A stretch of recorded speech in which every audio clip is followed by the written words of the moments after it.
Salut, ici Bertrand Godin. J'espère que vous allez bien et que vous avez passé une excellente semaine. Aujourd'hui, à Plein Mon Casque, on a un invité qui est vraiment extraordinaire parce qu'il a une expérience phénoménale. Et on pourrait faire le parallèle. Vous savez, au tennis, on a les sœurs Williams, on a eu les frères Stachny au hockey et les frères Hilton à la boxe. Eh bien, les Whitmer sont l'équivalent en sport automobile. Aujourd'hui, Kuno Whitmer est avec nous. Hey Kuno, bienvenue à Plein Mon Casque. Ça va bien? Ça va super bien, toi? Ben oui, ça va bien. Comment s'annonce 2022 pour toi? Ben à date, écoute, 2022, on est parti dans une bonne vague, un nouveau programme, une nouvelle voiture et tout. Alors, c'est un gros programme. On est retourné dans la série WeatherTech avec une LMP3, alors un proto. Je pensais jamais qu'à 39 ans, je serais dans une prototype. Alors, c'est quand même spécial. C'est des voitures qui sont super le fun à conduire. Mais écoute, toi, Breton, tu as conduit des Formule Atlantique, des Formule 3000, des voitures qui ont beaucoup d'adhérence. Alors, ça ressemble beaucoup à ça, où on a beaucoup, comme on dit en anglais, du downforce. Alors, c'est beaucoup, beaucoup plaisant. Tu disais à 39 ans, je pensais jamais d'être là. C'est où tu pensais être? Ben écoute, avec la carrière que j'ai eue à date, avec des voitures GT et des voitures de tourisme et tout, je pensais vraiment de continuer dans des voitures des GT comme des Porsche ou des Ferrari et tout ça. Mais non, cette année, écoute, l'année passée, on était avec une McLaren, puis cette année, le propriétaire il a dit, écoute, ça me tente d'essayer ça, une proto. J'ai dit, OK, parfait, on essaie ça. Puis à date, c'est super. Ça a été quoi tes premières impressions, tes premiers essais? Comment ça s'est passé? Bien, ça me revenait beaucoup à comment conduire une voiture un peu plus comme une formule. Alors, tu sais, une GT, il y a beaucoup plus de poids et tout. Alors, de revenir dans une voiture formule, que ça faisait à peu près 20 ans que je n'avais pas conduit. Alors, de revenir dans un véhicule qui est beaucoup plus léger. On parle de 900 kilos versus 1200, 1400 kilos dans une GT.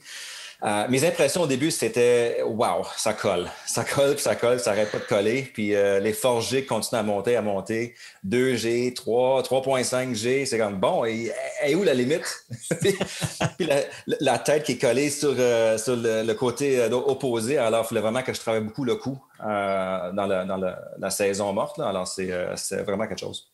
Oui, parce que les relais, c'est quoi le temps en piste là, avant le changement? Ben écoute, par exemple, cette année, au Daytona 24 heures, c'était des relais de 2 heures, facile, chaque. Mais à un moment donné, il y en a un de nos équipiers que lui est tombé malade. Puis là, on était à plus 4, on était rendu 3. Puis là, c'était rendu des relais de 3 heures chaque. Oh! Alors, ouais, je te dirais qu'après 3 heures, les mains, puis le cou, puis les pieds, les jambes, tout commence à faire pas mal. Puis surtout cette année à Daytona, tout le monde pense que la Floride, hein, il fait chaud, il fait beau, pas en janvier. Alors, cette année, on a vu pendant la nuit du -1, du -2 pendant la nuit. Et c'était très, très, très demandant physiquement parce que habituellement, on a chaud. Puis là, on a eu les froids extrêmes. Alors, tout gelait, les doigts, les pieds et tout. Alors, c'était vraiment, vraiment... C'était pas plaisant. Puis surtout 3 heures dans un petit bolide à 185 000 à l'heure, là, c'est quelque chose. Ouais. J'ai jamais fait d'endurance, mais est-ce qu'on récupère complètement entre les relais ou c'est exponentiel, la fatigue? Bien, c'est exactement ça. La fatigue, c'est pour ça qu'il faut que tu rentres dans une course de 24 heures préparé. Tu peux pas arriver là déjà fatigué ou commencer tes entraînements la semaine avant. Ça marche pas. Alors, il faut vraiment se préparer loin en avance, un bon 6 mois en avance vraiment pour le 24 heures. C'est une course qui est très, très demandante, très physique. Puis au mois de janvier, c'est une course qui est beaucoup à noirceur, alors que le soleil se couche beaucoup plus tôt et tout, et se lève plus tard. Et d'ailleurs, on a des photos là, qu'on va diffuser. Et là, on est quand même nombreux parce que je regardais les équipes. C'est assez spectaculaire le nombre de gens impliqués là, directement en course. Oh oui. Oh oui, puis cette année, on était environ, je pense, à peu près une 60aine en total sur la piste.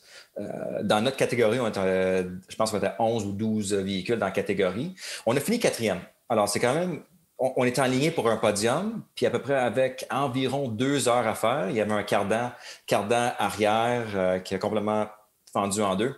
Alors, il fallait le réparer. On a perdu 1 heure de temps, puis on a fini 4e. Mais pour revenir au physique, c'est oui, c'est pas facile de récupérer. Puis tout le monde me pose la question, est-ce que tu es capable de dormir dans un 24 heures? Impossible. C'est impossible. J'essaie, je ferme mes yeux, je me réveille, je ferme mes yeux, je prends une douche, je remets un nouveau suit, je brosse les dents. Je fais toujours comme un petit reset, comme on dit. Alors, on fait un relais, on sort du véhicule, on prend notre hydration, on boit, on mange, on s'en va se faire masser le dos, les jambes et tout. On essaie de se coucher, on se repose, puis là, let's go, on y va encore. Alors, t'es plus sur un boost d'adrénaline qu'il n'y a rien d'autre. Donc, c'est vraiment une première pour toi. Et bon, on le sait, les pilotes, on est très critiques et on regarde ça. Après une première, on voit peut-être une modification de comment on pourrait se préparer différemment. Dans ton cas, c'est quoi qu'on va modifier pour les prochaines épreuves d'endurance comme ça? Bien, c'est sûr, parce que dans ce véhicule-là, c'est beaucoup plus demandant. Alors, j'ai fait beaucoup de 24 heures avant dans une GT. Alors, quand j'avais déjà la GT, parce que la plupart de ma carrière, c'est dans des véhicules GT. Puis, c'était beaucoup moins demandant. On avait des systèmes d'air conditionné, on avait il y avait plein de bébelles pour le pilote. Mais ici, c'est vraiment, on retourne à un véhicule, c'est un véhicule renfermé, un cockpit renfermé, qui conduit comme une formule à des forgés de 3 à 4G. Alors, c'est très, très demandant. Alors, pour se préparer, c'est l'entraînement physique en partant. C'est l'entraînement physique c'est sur un tapis roulant, sur le vélo, la musculation. C'est le numéro 1, je trouve, pour le cou, les bras, les mains, même les doigts, tout. Là, tout travaille avec des haltères. Alors, c'est très important de rester au top. La deuxième course qu'on a faite cette année, au mois de mars, il n'y a pas longtemps, c'était Sebring. Alors, pour ceux qui connaissent Sebring, comme toi, Bertrand, c'est une des pistes les plus demandantes au monde, d'après moi. Il y a que de la bosse. Alors, quand on est à 120 000 à l'heure dans un virage, puis les 4 roues commencent à sauter en vertical, puis on perd l'adhérence, tu peux juste imaginer le choc que le corps prend aussi. Oui, ça, bon, faut que le corps le subit, la voiture le subit et l'endurance, ben, ça demande une préparation aussi mécanique exceptionnelle. Et parle-nous de ton équipe. Certains, écoute, on est quand même environ, je pense, une vingtaine à la piste pour un véhicule. Alors, puis pour les courses d'endurance, on rentre un autre facile, quasiment une douzaine d'employés pour les 24 heures. Alors, pour les petites courses, ce sont quand même des courses de 3 heures. On est à peu près une vingtaine. Là-dedans, on a des mécanos, des ingénieurs, des chefs d'équipe, les chefs pour les mécanos, les gars qui conduisent le trailer, comme on dit, les gars de pneus, d'essence. Alors, tout le monde a leur tâche. Alors, pour ceux qui pensent que c'est seulement de la course, puis non, c'est une industrie. C'est une industrie extrêmement importante. On le voit en Formule 1, puis on le voit aussi dans l'enduro. C'est extrêmement important comment tout doit être à pointe. Puis, une fois que le départ est roulé, mais écoute, n'importe quoi peut arriver. Alors, c'est pour ça que il y a des pièces de change. Dans les puits, la course est partie, mais on a 3-4 capots de près en cas. On a des roues de spare en cas. On a des pièces de spare, des bras de suspension à grandeur en cas. Parce que dans un 12 heures ou un 24 heures, ça ne se gagne pas dans la première heure. Alors, n'importe quoi peut arriver. Tu peux tomber dernier, puis tu peux revenir la gagner. Comme qu'on a fait en 2015 dans une Viper. Alors, on a gagné le Rolex 24 heures. C'était extrêmement impressionnant. Oui, lorsqu'on regarde ton palmarès, c'est effectivement vraiment impressionnant. Et je pourrais dire même que tu es un exemple au niveau d'une carrière vraiment réussie en sport automobile. On sait que la famille était impliquée en sport automobile, mais parle-nous justement de ta découverte de ce sport-là et de ton ascension. Sure. Écoute, c'est ça, mon père, mon grand-père aussi, ils ont fait beaucoup de courses automobiles dans les années 74, 76, 17, 18. Alors, je n'étais même pas né encore. Alors, moi, je suis né en 82. Et c'est ça. Ma famille, c'était toujours des passionnés de la course automobile, toujours en train de penser au calendrier, une fois que c'est le mois de janvier, quand est-ce que la neige va fondre, puis on est en piste. Alors, ça c'est mon père. Puis, j'étais toujours exposé à des courses. Alors, quand j'étais plus jeune, à l'âge de 3 ans et demi, si je ne me trompe plus, j'avais mon premier petit VTT. Alors, mon père m'a acheté un petit VTT, un petit Suzuki LT50. Alors, je l'ai encore, puis je l'ai donné à mon fils. Alors, la piqûre est déjà aussi là, elle est rendue là. Puis depuis ce temps-là, j'étais toujours sur des véhicules récréatifs, sur des motocross, sur des motoneiges. Puis c'était en 2015 où ce que mon père il m'a demandé, t'aimerais-tu ça prendre tes cours de pilotage? On va aller faire ça, même si... Quelle année? En 98. En 98? Oui. En 98, chez Jim Russell, à Tremblant. Puis j'ai dit, écoute, même si j'aime pas ça, au moins ça me rend plus sécuritaire sur les routes, d'avoir une connaissance plus physique, comment le véhicule se comporte. Et écoute, je pense que la piqûre était direct là, puis on a conduit les Formules 2000, les 1600 et tout, puis en 99, c'est là où j'ai la première saison en Formule Ford, en championnat canadien. Puis de là, je voulais vraiment avoir une carrière dans ça. Puis j'ai jamais arrêté, j'ai monté jusqu'en Formule Atlantique en 2000. Puis là, il n'y avait plus de budget. Retourner faire du karting en 2001. Alors, on a fait une petite base. Puis là, j'ai remonté dans les voitures un peu plus touring, des GT et tout. Alors, c'est une belle carrière. Puis ça a tout débloqué en 2010. En 2010, j'étais à une course à Road America dans une Acura, en World Challenge. Et il m'intéressait... Mon 2011, c'était plus intéressant que mon 2010 parce que je ne savais pas où m'aligner. Et il y avait une Dodge Viper, voiture GT, assise là dans le gazon, puis elle n'était pas en piste. C'est une voiture de course prête à rouler. Elle était assise là, personne n'en roulait. Là, je suis comme, qui roule ce véhicule-là? Là, je suis allé voir le propriétaire. J'ai dit, Bob, qui roule le véhicule? Ah, personne. Tu veux-tu la conduire? Je dis, ben, OK, c'est quoi l'entente? Il dit, paye le fuel, paye les pneus, puis je vais manger du reste, puis let's go. Fais la fin de semaine de course, puis let's go. Mais écoute, on a qualifié en pôle, puis on a gagné la course. Ça donnait que l'ingénieur sur le véhicule, c'était le lead ingénieur pour SRT Motorsport. Et lui, son meilleur ami, c'est Ralph Gilles. Ou c'est lui le grand patron chez Fiat Chrysler présentement. Puis on est devenus amis. Puis c'est là où j'ai mon premier contrat professionnel. Et de là, j'avais un contrat de 5 ans avec eux jusqu'en 2015. Puis de là, le prochain contrat, c'était avec BMW Motorsport jusqu'en fin 2017. C'était un contrat de 2 ans et demi. Après ça, McLaren. Puis là, on est en proto. Alors, ça n'a jamais arrêté. Si tu avais un conseil à donner aux jeunes qui commencent, ce serait quoi ton conseil, Kuno? C'est un rêve, don't give up. Arrête pas. Vas-y, fonce fort, puis arrête jamais. Même si tu n'as rien, puis tu n'es plus capable, puis tout le monde te dit arrête, fais ton affaire puis continue. Parce que une chose qui est vraiment spéciale, c'est qu'il n'y a pas juste toi dans la famille qui fait du sport automobile. Tu as quand même Nick qui en fait. Puis il y a aussi ton autre frère, Carl. C'est ça, oui. Donc, lorsqu'on regarde ça, comment ça se passe dans la famille avec tout ça? Est-ce que vous avez eu la chance de courir ensemble, de vraiment...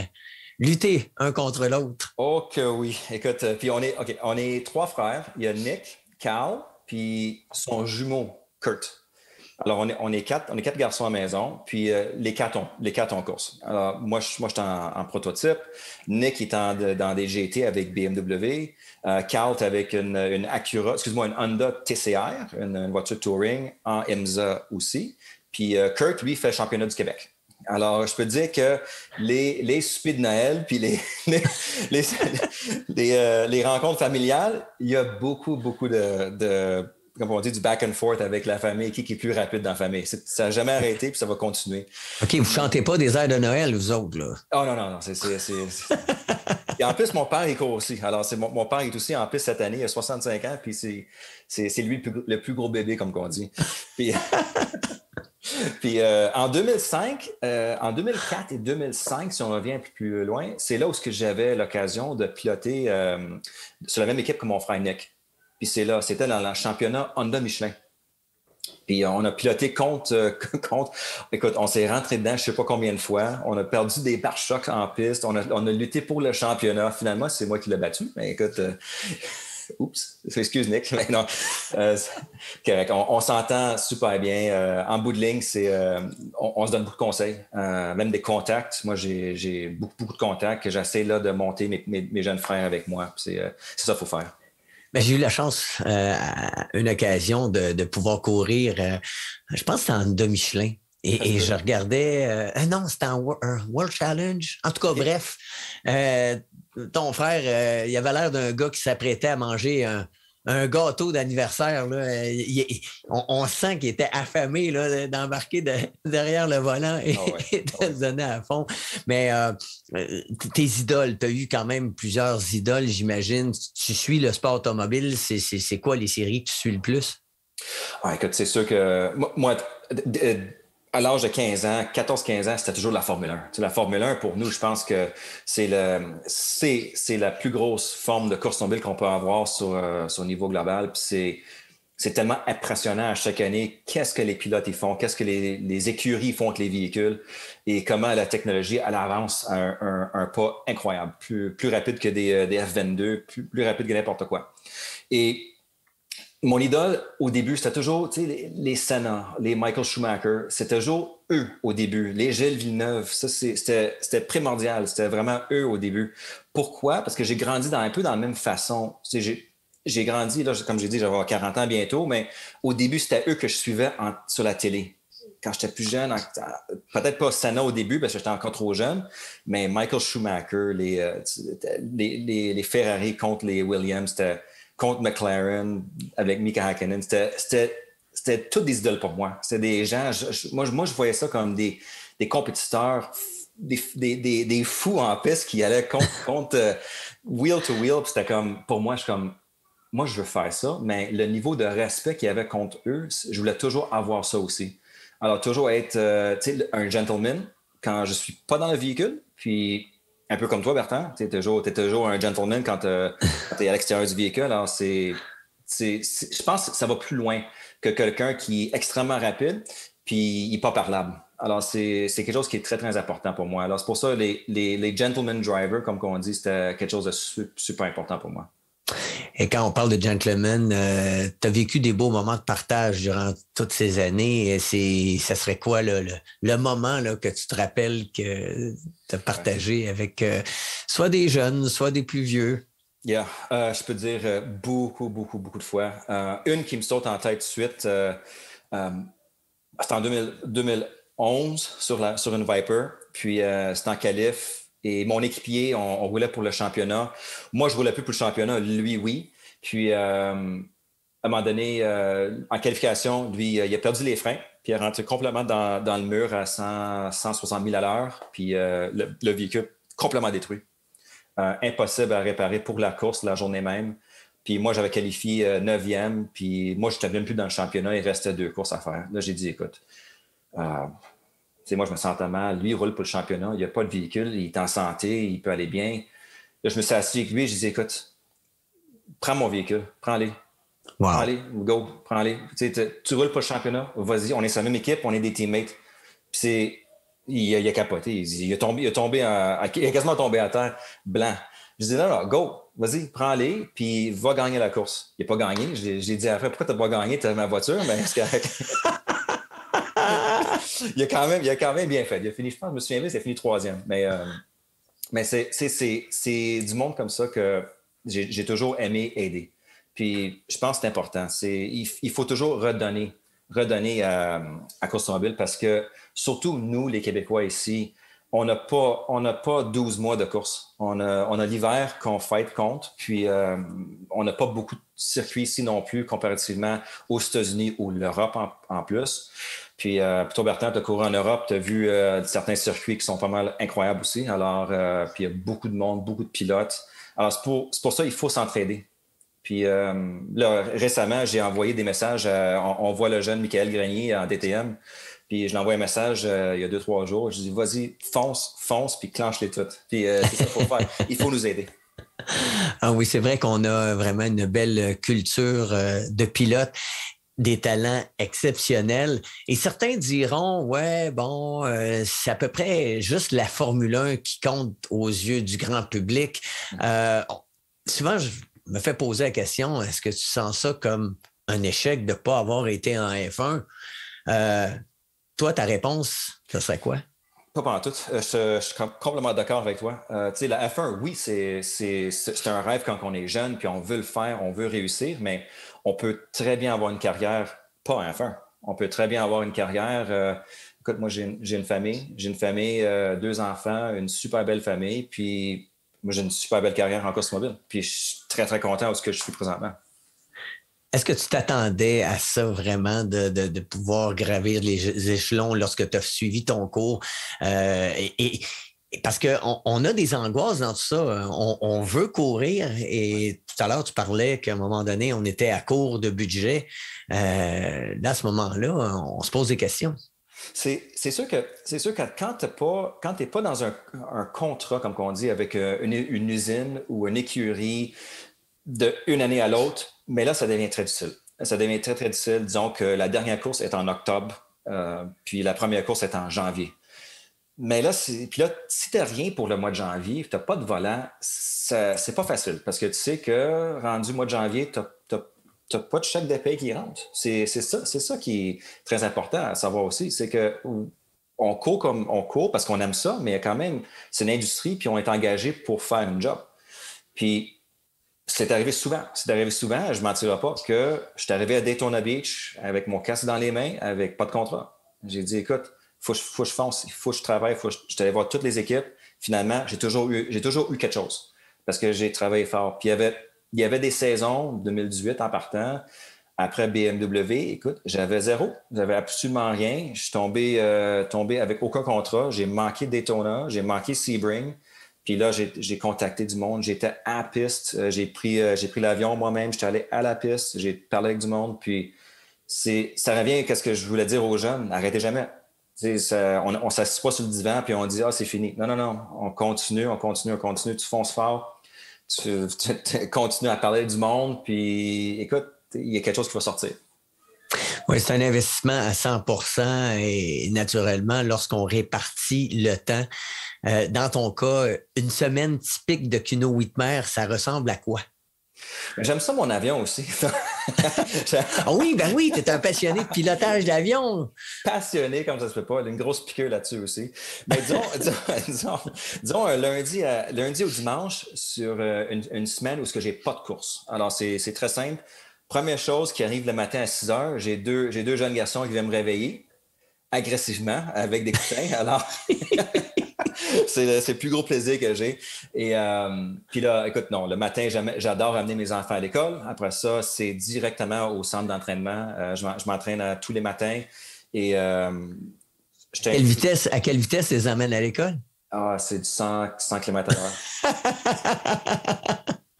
C'est très, très lent. Je conduis lent. Puis, non, après ça, c'est vraiment l'entraînement physique à tous les jours, tous les matins ou en après-midi, soit des réunions, quoi que ce soit avec l'équipe aussi. C'est très important qu'à chaque semaine, on se parle aussi avec des développements qu'eux, ils font à la voiture avec l'équipe. Et de là, c'est ça. J'aime aussi, je suis pas toujours dans l'entraînement et non avec la famille et non avec l'équipe. J'adore aussi voler un avion. C'est une passion que j'ai développée en 2019. Comme toi aussi, Bertrand, je pense que se déconnecter de la Terre puis de sentir la troisième axe qu'on ressent pas sur Terre, là, ça me donne des frissons à chaque fois. Alors, parle-moi justement du lien qu'on peut avoir avec le sport automobile, parce que je dis toujours qu'il y en a un et j'ai hâte de t'entendre là-dessus. Ah, c'est un lien à 100%. C'est 100%. Tout ce qu'on ressent, si on regarde une F1, ça met de l'appui aérodynamique vers le sol. Un avion, c'est l'inverse. Un avion, ça monte. Alors, tout ce qui est aérodynamique, les centres de gravité, les forces G, c'est la même affaire. C'est la même affaire dans une voiture de course. Si on regarde une voiture de course, si elle n'est pas centrée, puis les forces de gravité ne sont pas au central, mais écoute, ça ne marchera pas non plus. Si on prend un avion puis on met trop de bagages à l'arrière, ça ne marchera pas non plus. Alors, il y a beaucoup de ressemblances. Il y a des moteurs dans les deux façons aussi. Il y a des roues pour nous aider à atterrir puis de laver aussi du sol. Alors, c'est très, très similaire dans beaucoup de façons. Et quand on parle des conditions météo qui vont dégrader ou améliorer justement les performances, les facteurs humains qui jouent un grand rôle, comment tu abordes le fait d'embarquer, mettons, dans un cockpit en course et un cockpit en avion? Ah, écoute, moi, dans le fond, moi, je suis très, très, très strict. Quand ça vient au règlement, puis les checklists et tout ça, de vraiment s'assurer que tout est parfait. Moi, je suis passionné de ça en partant. Alors, pour moi, une voiture de course, je veux m'assurer que tout dans la voiture est parfait. Les ceintures sont bien placées, tout est là, le volant est parfait, les pédales sont bien placées, le siège est bien placé, tout est bien placé. Alors, quand je rentre dans une cockpit d'avion, c'est la même chose.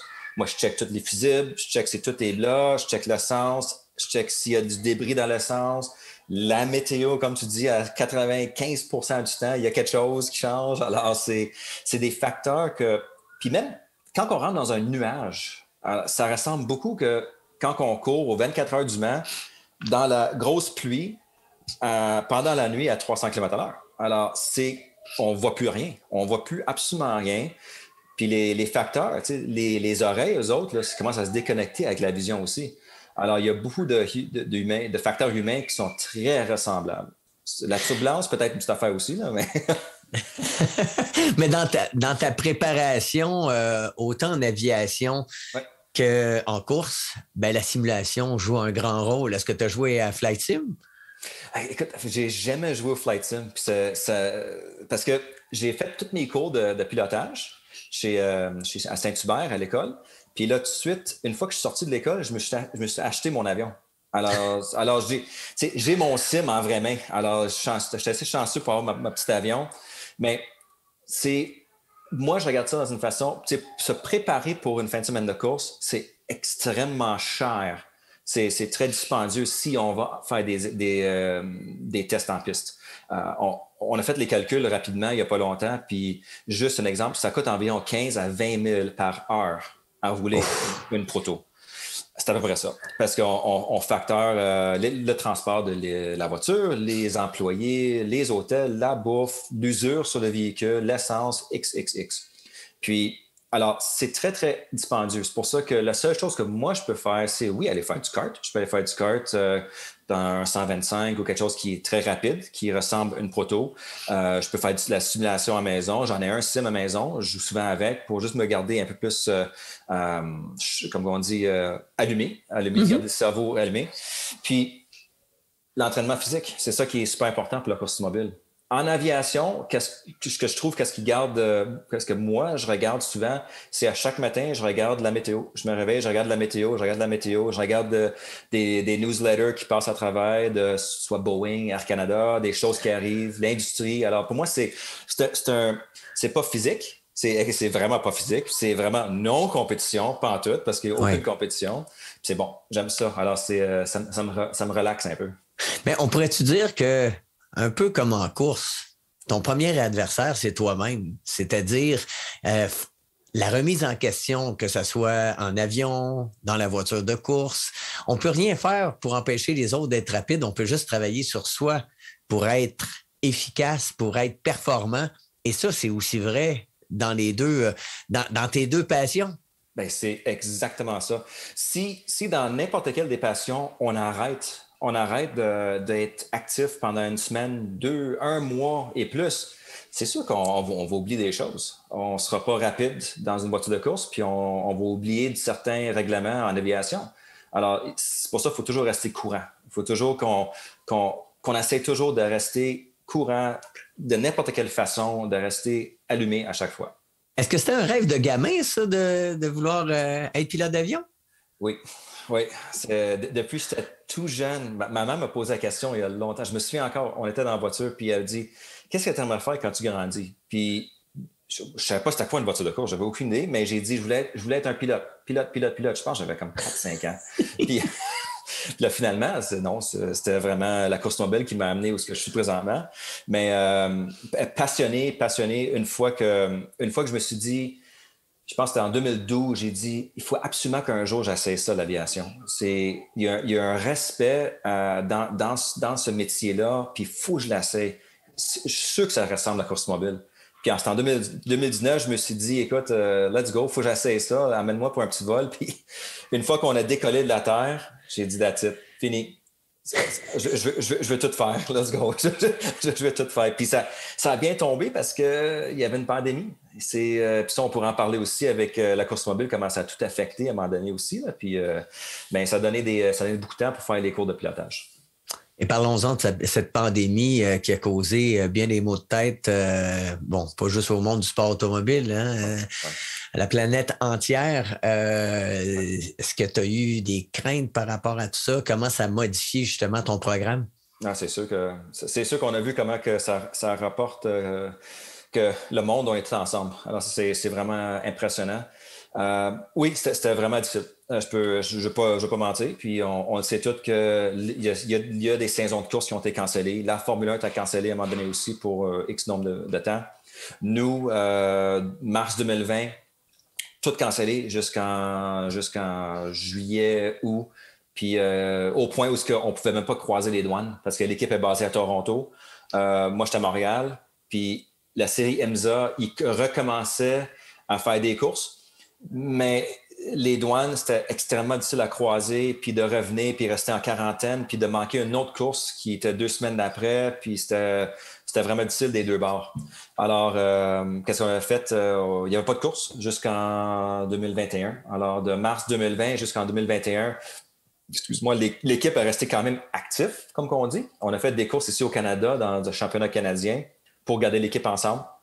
Mais c'était pas facile. C'était pas facile de arrêter ça là d'une journée à l'autre. C'était très difficile pour le mental. Moi, j'étais quand même correct dans tout là, au niveau la santé mentale, santé physique. Je me suis rendu à travers de tout ça avec ma famille, beaucoup de support de tout le monde. Mais de perdre le volant d'une journée à l'autre, c'était pas facile.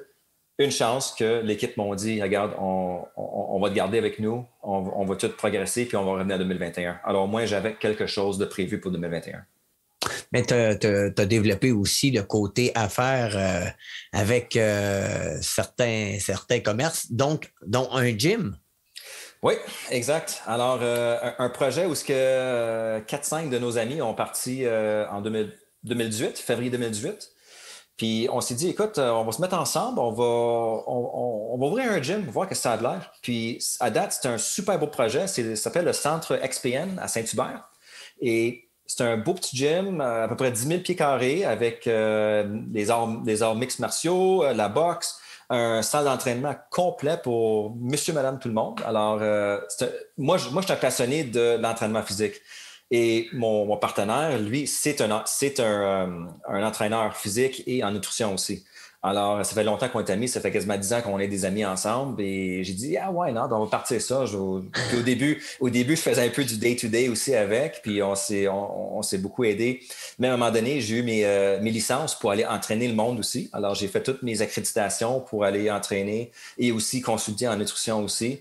Et écoute, à un moment donné, j'avais une base de clients. J'entraînais du monde, j'allais courir, je faisais des courses, j'entraînais du monde. Alors, c'était une autre cédule. Puis là, la pandémie a frappé, puis on a dû vraiment fermer vraiment d'une journée à l'autre parce que là, c'est quand même une place où il y a beaucoup de monde. On est beaucoup. On n'est pas 2000 membres, on est à peu près 350-400 membres, mais quand même, si on est exposé à un virus, c'est pas bon. Alors, il fallait vraiment le fermer. On a quand même été capable de rester ouvert, fonctionnel pour vendre des produits comme des suppléments, les protéines, des enzymes digestives et tout, qui est bon pour la santé en partant.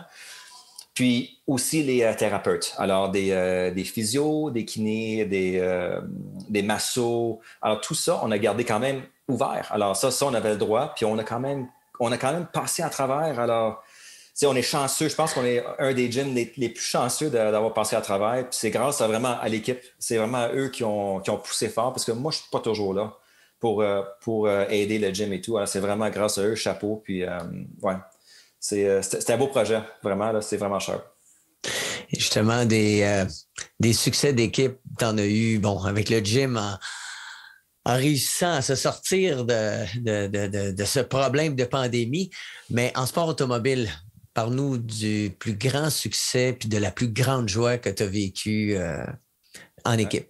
Ouais. J'ai déjà des frissons, t'en parles. Alors, 2014. 2014, c'est à date ma plus belle saison en carrière. À chaque fois j'en parle, comme j'ai dit, j'ai des frissons. C'est en série IMSA. 10 courses au calendrier en enduro. On part avec le 24 heures de Daytona, le 12 heures de Sebring. Après ça, Long Beach. Après ça, on va à Ohio. On se promène un peu partout à travers l'Amérique du Nord. C'est dans une voiture, c'est dans une Dodge Viper, style GTE, comme on appelle. Alors, beaucoup d'appui aérodynamique, des gros pneus Michelin qui collent beaucoup. Et cette saison-là, c'est une saison de feu. L'équipe était écœurante. Puis quand on parle d'une équipe qui marche ensemble, qui se comprend même avant de leur parler, c'est comme extraordinaire. Les arrêts au puits, là, c'était écœurant. On battait tout le monde dans les arrêts au puits parce qu'on se communiquait, on se parlait. Les changements de pilote ont rendu à 15 secondes faire les changements de pilote pendant les courses. Changer les pneus, c'était à 7 secondes. Alors, c'est très, très rapide pour une GT. C'est là où on a vu c'est tellement important une équipe, c'est là où on a remporté un championnat. J'avais gagné le championnat en IMSA 2014 et c'était une saison incroyable. Plusieurs victoires contre les Corvettes, contre les Porsche. Et c'était les grandes batailles. On se rentrait dedans. Comme on dit vraiment, là, physiquement, on se rentrait dedans. Alors, ouais, les pilotes et les pilotes les plus coriaces que tu as eu à affronter, c'est lesquels? Oh, les plus belles batailles, c'est avec Jan Magnussen, le père, le plus jeune, Kevin, en Formule 1 présentement. Son père était écœurant. Tu peux vraiment aller côte à côte avec lui, se rentrer dans la porte 4-5 fois, la montée dans la ligne droite à Mosport, puis le premier qui va sortir, mais c'est le premier qui va sortir. Alors, on a fait ça pendant au moins 5 tours pendant la course en 2014 à Mosport. Finalement, c'est eux qui ont gagné. Puis après la course, on était sur le podium, puis il m'a donné un gros câlin. Il a dit, c'est la meilleure course que j'ai eue à date. Un gars qui il aime ça. Il aime ça, se frotter un peu. Puis écoute, ça se dérange pas. C'est correct, là. Comment tu t'évalues comme pilote, Cuno? Je m'évalue comme pilote, un pilote qui est toujours calme, toujours, je pense 2 fois avant de faire quelque chose. Alors, si je vois qu'il y a quelque chose qui n'est pas sécuritaire, ben je ne le fais pas. Je vais reprendre un tour puis je vais me rasseoir après.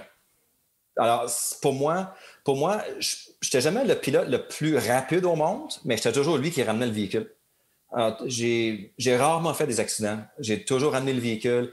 Puis sur 30 tours, mais j'étais toujours d'un dixième de mon meilleur temps. Alors, tous les tours sont collés ensemble versus un qui fait des tours rapides, puis il ralentit. Des tours rapides, puis après ça, il ralentit. Alors, moi, c'est toujours mon approche que j'avais en enduro. C'est pour ça, l'enduro, pour moi, c'est très, très important. Pour moi, ça fait partie de ma carrière. C'est sûr que dans les courses de sprint que j'ai faites en Formule Ford, Atlantique, oui, j'étais plus jeune et tout, mais c'est différent. Moi, j'aime beaucoup plus une approche calculée versus me lancer dans un trou dans le premier tour. Tu disais que rarement tu as eu des accidents. Est-ce que, bon, ceux que tu as eu, laquelle Oh, oui. T'as marqué le plus? J'en ai eu des belles. 99, la première saison, Daytona Beach en 99, j'avais 15 ans. Ou 16 ans, j'avais-tu 16 ans? J'étais jeune, très jeune. Puis j'avais frappé le mur en sortant d'un des virages, un mur de ciment, parce qu'à cette époque-là, il n'y avait pas beaucoup de pneus de protection pour les murs en ciment. Alors, c'était un mur de ciment et on n'avait pas le système HANS. On n'avait pas le système. Alors, ça a sorti en 2002-2003. Ouais, rentré de côté dans un mur, le cou est snappé d'un bord à l'autre, 3 vertèbres tournées dans le cou. Oui, c'était pas beau. J'ai perdu connaissance tout de suite dans l'ambulance. Puis mon père était là avec moi. Lui, il a capoté, c'est sûr. Je le comprends. Puis en 2000, une année plus tard, en Atlantique, le virage numéro 1 à Long Beach. C'était un beau ça, 110 000 à l'heure de côté, encore des vertèbres tournées dans le cou. Alors là, je me suis dit, qu'est-ce que je fais ici? Là? Ça fait 2 années de suite que j'ai gros accident où je me rends dans l'ambulance à l'hôpital et tout. Alors, c'était des grosses affaires. Jamais cassé d'os ou jamais des grosses chirurgies, comme on dit, ou quoi que ce soit. Mais des vertèbres dans le cou tourné, là, ça, j'en ai eu 2 fois. Puis c'est pas super plaisant parce qu'il faut quand même qu'il y a beaucoup de physio après à faire et tout ça. Puis là, j'ai 39 ans, puis j'ai encore un peu de douleur au niveau du cou puis du bas du dos. Alors, ça, ouais. Est-ce que tu t'es remis en question à se dire, est-ce que je continue ou j'arrête? Pas à cet âge-là. Non. À 15, 16, 17 ans, no way. J'avais pas peur d'absolument rien. Alors, est-ce que tu es en train de dire qu'à cet âge actuel, ce serait pour être différent? Je dirais qu'à cet âge-là, versus présentement,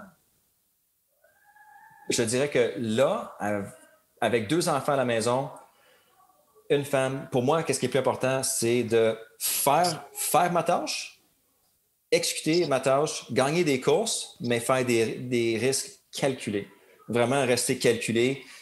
Pas être lent, vraiment. Je ne dis pas que je vais être le dernier en piste, là, c'est pas ça. Mais faire des choses calculées parce que oui, c'est sûr que quand tu te rends à un âge, tu commences à comprendre que peut-être pas. Peut-être que ça ne marchera pas, peut-être que je vais me faire mal aujourd'hui. Et c'est pour ça que revenir à la question, je suis plus un gars calculé que rien d'autre. Et là, bon, il y a encore plusieurs belles années. Là, à 39 ans, il en reste encore beaucoup. Ça serait quoi vraiment tes objectifs à court, moyen, long terme? Écoute, c'est sûr que je veux retourner aux 24 heures du Mans. Et je veux retourner faire les grosses courses icônes, comme le Spa 24 heures, le Nürburgring 24 heures où j'ai fait à 2 reprises. C'est des circuits extraordinaires. Faire vraiment les gros courses d'enduro, vraiment les cocher, puis bien faire, puis les gagner. Idéalement, c'est ça dans un monde idéal, le faire. Avec quelle équipe? Je ne sais pas. Alors, est-ce que l'équipe où je suis présentement veut continuer dans cette direction-là? On verra. Sinon, ben écoute, il y a toujours des opportunités. Il ne faut juste jamais arrêter. Il faut juste continuer à pousser. En tout cas, Kuno, bravo. Bravo pour tout ce que tu as accompli. Tu es un modèle, tu es un exemple pour les jeunes, les moins jeunes. Et la seule chose qu'on te souhaite, c'est que tu puisses vivre ces objectifs-là. On le sait que c'est grâce à beaucoup de gens, ça c'est certain. Et si tu avais justement des gens à remercier, vas-y. Ah oui, écoute. Je te laisse l'antenne. Écoute, mon père en partant. Mon père, c'est lui qui a tout débloqué quand j'avais 14-15 ans.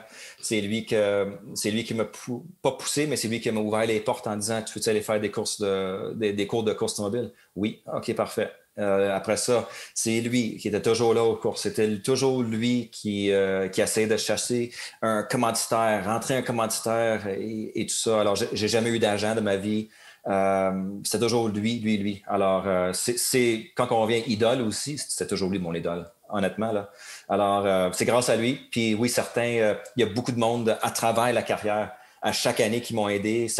Il y en a qui m'ont aidé pendant 2-3 ans à Shot, des propriétaires d'équipes écœurants, comme des Bill Riley qui ont gagné le Daytona 24 heures une 30aine de fois.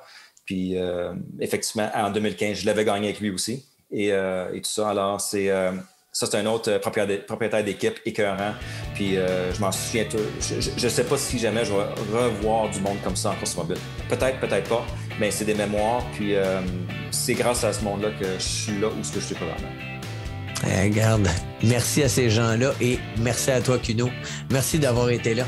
Mais merci à toi, Bertrand. Puis on se voit bientôt. Certain. On te suit avec passion. Merci. Bien, je suis content. Hein? On vient de parler à un passionné de course, d'aviation. Et en dehors des ondes, on s'est parlé. Et puis, éventuellement, on va aller voler ensemble. On va partager cette passion-là. Voilà qui met fin à notre balado pour aujourd'hui. J'espère que ça vous a plu. Je vous rappelle que vous pouvez nous suivre sur toutes les plateformes de balado disponibles. Naturellement, vous pouvez aller aussi sur plainmoncasque.com. Mon nom est Bertrand Godin et je vous donne rendez-vous la semaine prochaine pour Plein Mon Casque.